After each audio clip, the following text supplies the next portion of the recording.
हमारे यहाँ ऐसा ही होता है खेसारी भैया। जब आप स्टेज शो पे रहिए तो ये नहीं देखा जाता कि आप कितने बड़े स्टार हैं या कितने बड़े सुपरस्टार। ये कभी नहीं देखा जाता कि आप कितने बड़े सुपरस्टार हैं। दोस्तों, खेसारी लाल यादव का इस वीडियो बहुत तेजी से वायरल हो रहा था, तो मैंने सोचा कि इस वीडियो पे अपनी एक प्रतिक्रिया देता हूँ। ये वही खेसारी लाल यादव है जब स्टेज शो में इनको 10-10 और 100 रुपये के नोट मिलते थे तो लेके पॉकेट पे घुसाते थे।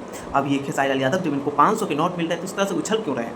ये खेसारी लाल यादव जिनके फैंस जो है इतना नाराज़ है, बोल रहे हैं कि खेसारी के साथ बदतमीजी हुआ है। खेसारी के साथ करने वाला ये शख्स को कड़ी से कड़ी कार्रवाई करनी चाहिए, क्योंकि बड़े स्टेज शो में जब खेसारी के साथ इस तरह से पैसों के साथ खेसारी को एक मामूली नचनिया समझ के उनकी इज्जत के साथ जिस प्रकार से खिलवाड़ किया है, सच मानिए कहिए तो अगर कोई दूसरा स्टार होता तो उस वक्त उस आदमी की अच्छी क्लास लगा देता। खेसारी लाल यादव पैसे के इतने भूखे हैं कि वो अपने बड़ी स्टेज शो में अपनी सम्मान, मान, मर्यादा और सभी को तार-तार करते रहे, और बड़ी स्टेज शो में जनता ने और खेसारी के फैंस ने भी इसका बड़ी विरोध किया।